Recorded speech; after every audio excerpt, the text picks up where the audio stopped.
ॐ गजाननं भूतगणाधिसेवितं कपीतजम्बूफलचारुभक्षणम् उमासुतं शोकविनाशकारकं नमामि विघ्नेश्वरपादपङ्कजम्।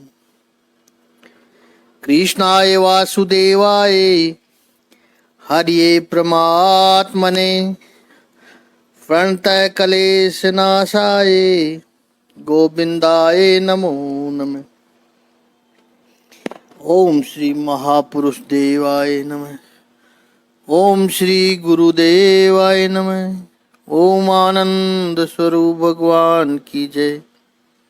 ओम शांति स्वरूप भगवान की जय। हमारा चिंतन गीता अध्याय 4 श्लोक 21 पे चल रहा है। भगवान कहते हैं कर्मयोगी कैसा होता है?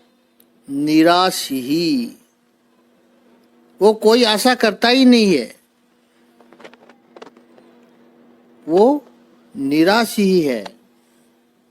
आशा क्या है?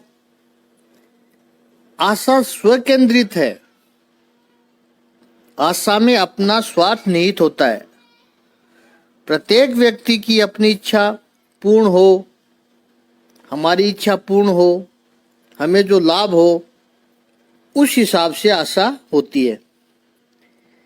कर्मयोगी की अपनी कोई इच्छा, अपना कोई स्वार्थ नहीं होता है, इसलिए वो निराशी ही है। मेरे प्रभु को जो ठीक लगे। अब निराशी को ज्ञान, भक्ति और कर्म, इन 3 दृष्टि से देखते हैं। ज्ञानी क्या कहता है?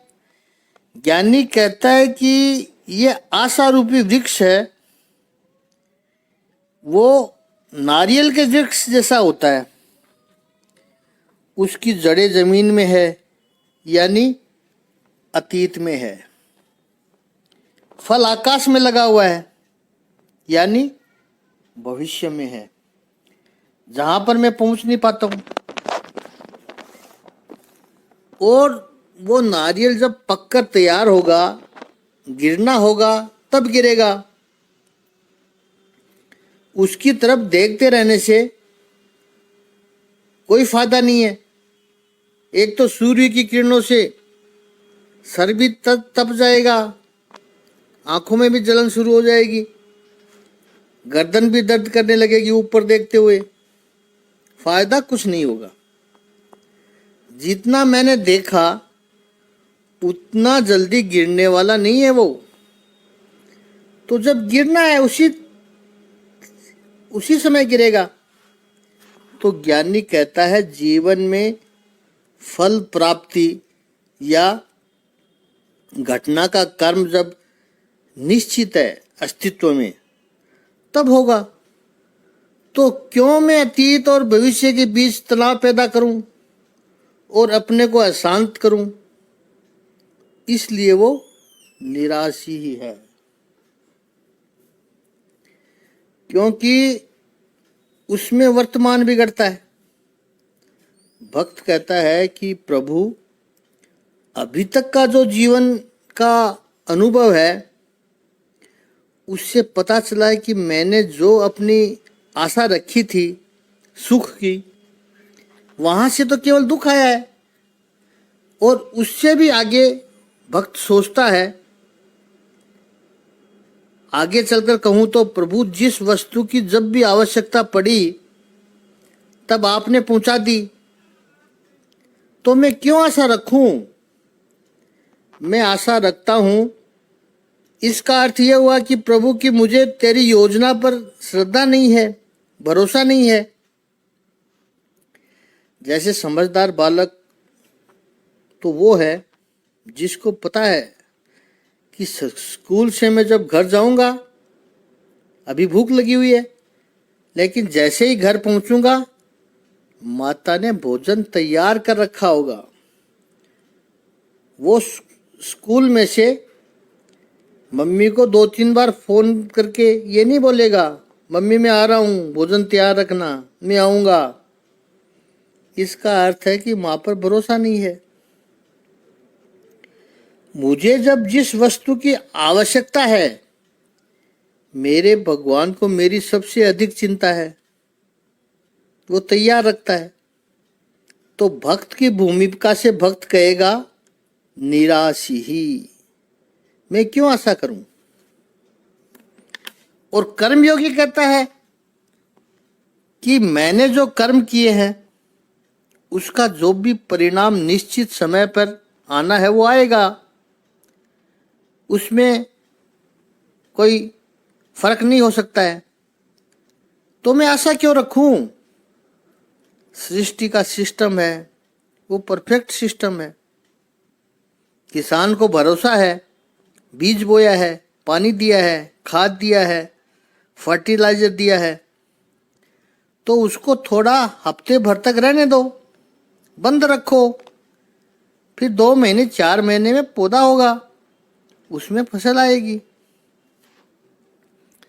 किसान को पता है सिस्टम का, मैंने अपना जो काम था वो अच्छी तरह से कर लिया है, अब सिस्टम को काम करने दो। जमीन में बीज बो दिया, अच्छे से अच्छा खाद डाला, पानी दिया, अब रोज सुबह उठ करके उगा है कि नहीं उगा, और खड्डा खोदकर बीज निकाल कर देखें कि अभी भी नहीं उगा, फिर उसको जमीन में गाड़ देते हो बीज को, फिर दूसरे दिन, फिर तीसरे दिन बीज निकाल कर देखें, अरे अभी नहीं उगा, रोज देखें, फिर जमीन में दबा दे तो ये उगने वाला होगा तो भी नहीं उगेगा। ये आशा ही काम खराब करती है। कर्मयोगी को पता है मैंने मेरे कर्म अच्छी तरह से किए हैं, अब रिजल्ट प्रभु के पास है। यह कर्मयोगी की धारणा है।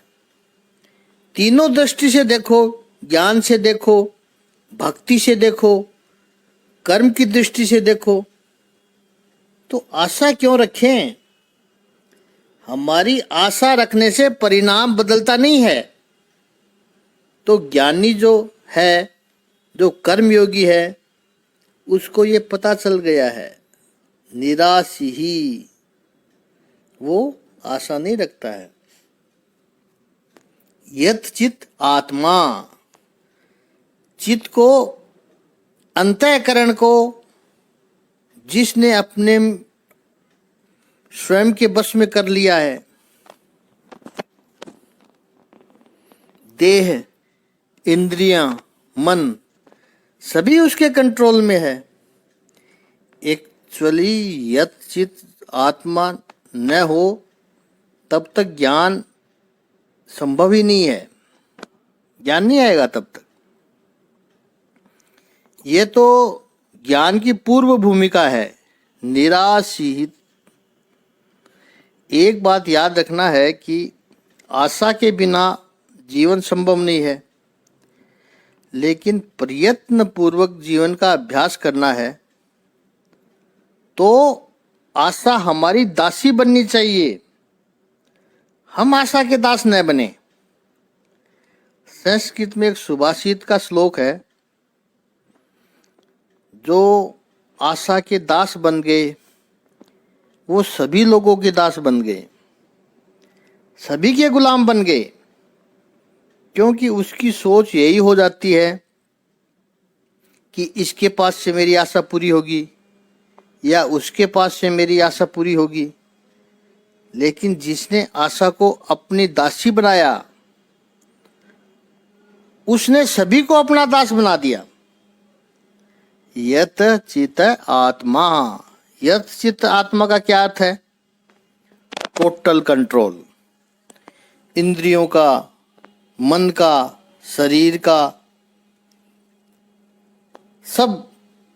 यानी आंख कुछ देखना चाहती है, कान कुछ सुनना चाहते हैं, इंद्रियां अलग अलग दिशा में भाग रही है, मन कहीं भाग रहा है, इंटीग्रेशन नहीं है। एकीकरण नहीं है।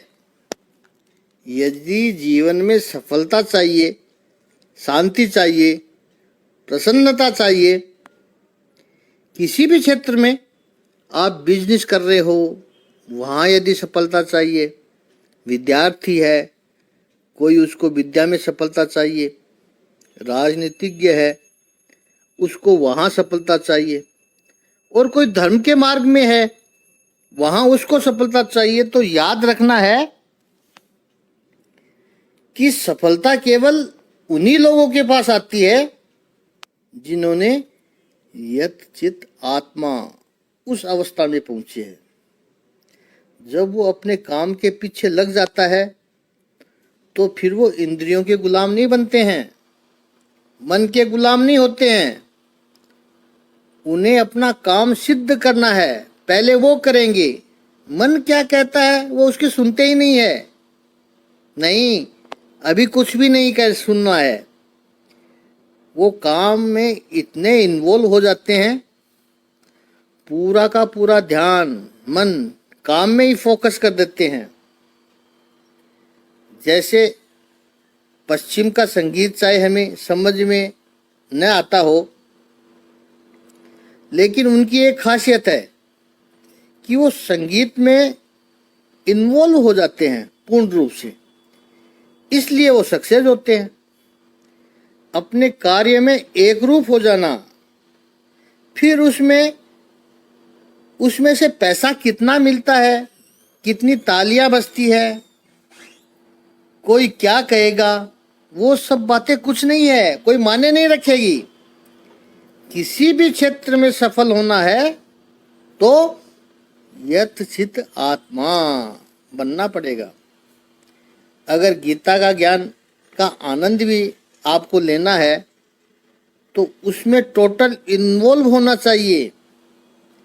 अब उस वक्त यत चित आत्मा यदि हम नहीं रहे, बीच में उस वक्त फोन के मैसेज भी देखने हैं, कौन क्या कर रहा है वो भी देखना है,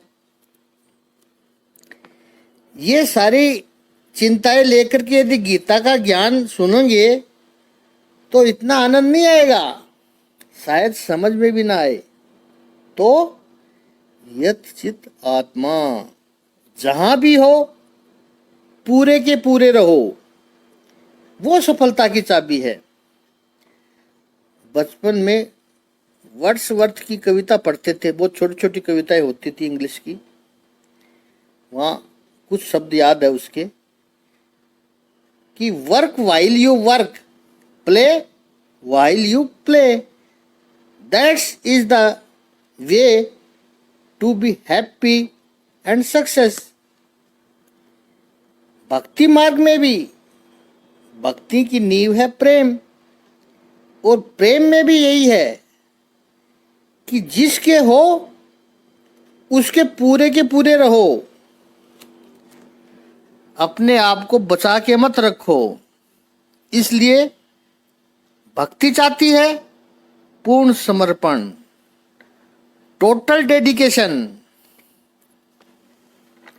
यत चित आत्मा, खाते पीते नहाते धोते चलते सोते कुछ भी करते समय टोटल प्रेजेंस होनी चाहिए। ये ज्ञानी की अवस्था है। मन किसी अन्य शाखाओं में, गली कुचलियों में फिर जाता ही नहीं है। और ये संभव है। कैसे संभव है? याद रखना है कि शरीर, इंद्रियां, मन ये सब मैकेनिकल डिवाइसेस हैं। इनको जैसी आदत डालोगे वैसी ही बन जाएंगे। जैसे कोई व्यासपीठ पर कोई संत 3-4 घंटे का प्रवचन करता है, एक ही आसन पर बैठकर प्रवचन करते हैं, उनकी आदत बन जाती है। क्योंकि ये मशीन है, इसको आदत डाल दी गई, मान जाती है। ये मशीन है, हमारी मशीन को हमने आदत नहीं डाली, तो हर 10-15 मिनट में कुर्सी पर बैठे रहते हैं, तो भी पैर ऊपर नीचे करते रहते हैं। शरीर, इंद्रियां, मन। मन भी एक मशीन है। मन को जैसी भी आदत डालोगे, मन को कहोगे आधे घंटे के लिए इधर उधर देखना बंद कर, और यदि आपने ट्रेनिंग दी हुई है मन को, तो मन कहेगा यस सर, ऐसा ही होगा।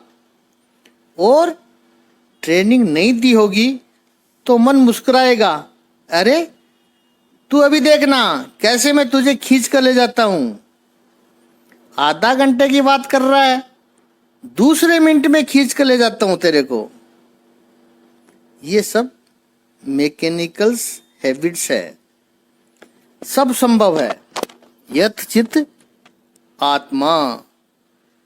आगे के 6 अध्याय में प्रभु कहेंगे योग्य आहार विहार प्रॉपर होना चाहिए। ये ट्रेनिंग जब दी जाए, ऐसा व्यक्ति शरीर से तो सब कर्म करता रहता है, लेकिन पाप उसको छूता भी नहीं है, पाप नहीं लगता है उसको। त्यक्त सर्व परिग्रही निराशी यच्चित आत्मा। और तीसरी बात भगवान ने इस श्लोक में कही है, त्यक्त सर्व परिग्रह। परिग्रह का अर्थ है जो पकड़ के रखा है, वो संग किया है, वो त्यक्त यानी छोड़ दिया है। परिग्रह में एक भाव होता है कि ये मेरा है, ये वस्तु मेरी है, ये संपत्ति मेरी है, तभी तो पकड़ोगे। यदि उसके ऊपर मेरापन नहीं है, आधिपत्य नहीं है, तो शरीर या बाह्य रूप से आपने पकड़ के रखा हो, लेकिन मन भीतर से कहेगा कि ये जाएगी, ये जाएगी, जिसका है उसके पास जाएगी। वो पूर्ण परिग्रह नहीं हुआ। परिग्रह ये है कि एक बार आपको पता चल जाए कि ये मेरा है, ममत्व उसमें निर्माण हो जाए, तभी आप उसको पकड़ के रख सकते हो। और ऐसी भावना हो जाती है कि ये अब जाए ना, ये छूटे नहीं, कोई मुझसे ले न जाए। चलो, यह भाव आया कि मेरा है इसलिए पकड़ के रखा है। क्यों पकड़ के रखता है व्यक्ति? संपत्ति क्यों पकड़ के रखता है? क्योंकि पीछे एक ऐसी गिनती होती है कि विपत्ति में काम आएगी, तभी तो पकड़ के रखता है। पूर्व और पश्चिम की जो समाज व्यवस्था है, उसमें हमारे लोगों में स्मॉल सेविंग, बचत की एक आदत होती है कि 100 कमाएंगे तो 10-20 बचा कर रखेंगे, 80 का ही खर्च करेंगे। पश्चिम के लोगों में ऐसी आदत नहीं है। शुक्रवार को पगार का चेक आएगा, उड़ा दिया, मंडे को फिर से हाथ खाली। क्यों उड़ा दिया? उनको पता है मिल जाएगा, फिर नौकरी चली जाएगी तो सरकार देगी, मिल जाएगा, तो क्यों इकट्ठा करके रखूं। अपना क्या होता है कि बीमार हो जाए कोई, अस्पताल का खर्चा, वहाँ नहीं है ऐसा। किसी गवर्नमेंट अस्पताल में चले जाओ, अच्छी ट्रीटमेंट मिलेगी और सरकार पैसा देगी, इंश्योरेंस पैसा देगी, तो जमा करने की जरूरत ही नहीं है। इसलिए उनमें सेविंग का कॉन्सेप्ट ही नहीं होता है। उन हफ्ते भर कमाओ, वीकेंड में उड़ा दो। परिग्रह क्यों करते हैं? पहली बात तो मेरा है, इसलिए करते हैं। दूसरा, विपत्ति में काम आए। त्यक्त सर्व परिग्रह, तो मेरी चीज है और मेरे काम आएगी, ये दो बातें हैं परिग्रह में आई। ज्ञानी व्यक्ति, उसको पता है कि संसार में मेरा कुछ भी हो ही नहीं सकता है। मेरा कहना यही नासमझी है। संसार में जिसको मैं समझता हूं, मैं खुद अपना नहीं हूं, तो मेरा क्या हो सकता है। और दूसरी बात, क्या ये बाह्य संपत्ति जिसको मैंने पकड़ रखा है, वही संपत्ति मुसीबत में काम आएगी। यदि संपत्ति जिसका हम परिग्रह करते हैं वो विपत्ति में काम आती, तो जिन्होंने इकट्ठा करके रखा उसको कभी विपत्ति आती ही नहीं, आनी नहीं चाहिए थी।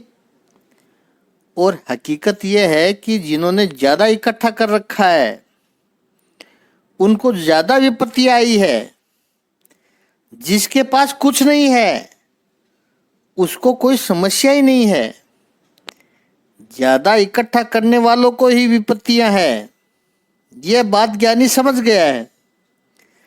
शंका यह होती है कि ऐसा ज्ञान देने में ही, ज्ञान में ही अच्छा लगता है ये सब बातें, इकट्ठा न करें तो काम कैसे चलेगा।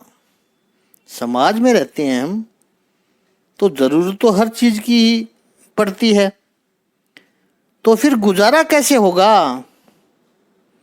इस बात को योगी महापुरुष तात्विक परिभाषा से समझा रहे हैं कि आप कह रहे हो गुजारा कैसे होगा। गुजारा किसका करना है, शरीर का, मन का। इन्हीं के तो काम आएगा ये संपत्ति, इसलिए इकट्ठा किया है।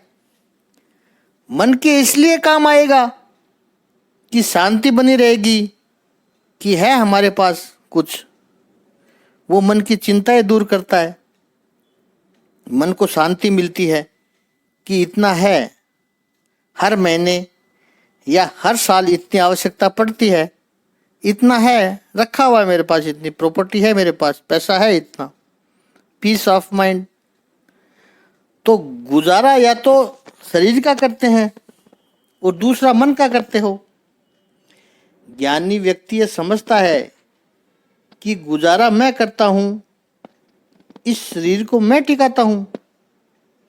उसको याद रखना है, ये वेदांत की परिभाषा में आध्यात्मिक विषयों पर बात कर रहे हैं हम, तो हमें याद रखना है कि शरीर को हम नहीं टिकाते हैं। भक्त सीधी सादी बात श्रद्धा से कह रहा है कि वो तो ऊपर वाला यानी भगवान टिकाता है शरीर को। बात सही है, लेकिन भक्त केवल श्रद्धा से, केवल भावनात्मकता से बात करता है, और ज्ञानी वेदांती वो लॉजिकली, उसको रेशनली प्रूव करेगा। ये बात आपके लिए नहीं है कि भगवान हमारा शरीर टिकाता है, किसी के लिए नहीं है। सबको पता है ये बात। ये बात सब कहते हैं कि भगवान ही हमें टिकाता है, शरीर की रक्षा तो भगवान करता है। वेदांती इसको रेशनली प्रूव करता है, तर्क से सिद्ध करता है। क्यों टिकाता है शरीर को भगवान? कारण है शरीर मिला क्यों, पहले उसको तो जाने। हम तो लेने नहीं गए थे, हमें तो पता ही नहीं था कि ये शरीर चाहिए, 5.5 फीट का चाहिए। तो शरीर किसी ने दिया है मुझे। क्यों दिया? ये शरीर क्यों मिला? ये हम सब जानते हैं कि भगवान ने दिया, किसी अस्तित्व ने दिया, कोई सुप्रीम पावर है, कोई सुप्रीम सिस्टम है, उसने दिया। हम तो आत्मा है, तो ये शरीर क्यों दिया गया? क्योंकि पिछले कुछ कर्म थे, उन कर्मों का परिणाम भोगना था। ये पृथ्वी लोक भोग योनि है, मानव देह क्या है? वो भी भोग योनि है।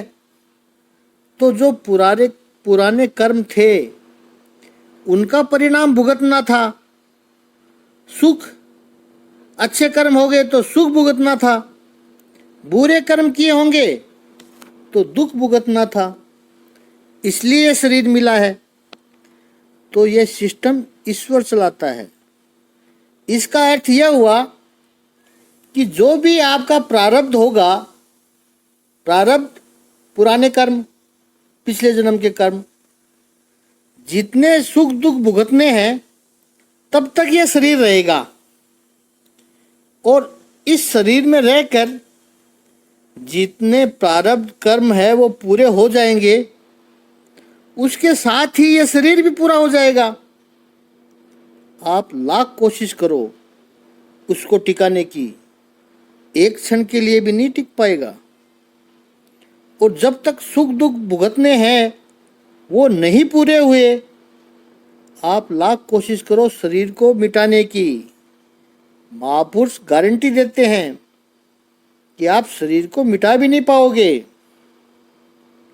कई बार ऐसा होता है, लड़का लड़की में प्यार हो जाता है, प्यार छोड़ो आकर्षण हो जाता है, घर वाले शादी करने से इनकार करते हैं, तो वो निश्चय करते हैं साथ में नहीं जीने दोगे तो साथ में मरने से हमें कौन रोकेगा।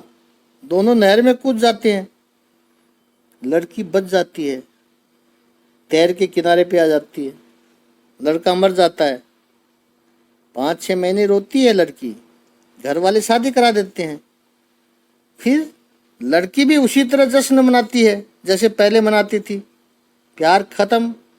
वो प्यार था ही नहीं, आकर्षण था होता है। वो उस उम्र में वो आकर्षण होता है। उस लड़के के कर्म पूरे हो गए, उसने भुगतना था वो पूरा हो गया, वो शरीर चला गया उसका। इस लड़की के भोग बाकी थे, इसलिए वो नहीं जा पाई। तो ज्ञानी व्यक्ति को स्पष्ट पता है कि शरीर का ना मैंने सृजन किया है, शरीर मुझे दिया गया है मेरे पिछले कर्मों का भोग भुगतने के लिए। तो उसको कोई कंट्रोल और करता है, वो कोई सुप्रीम पावर है, सुप्रीम सिस्टम है।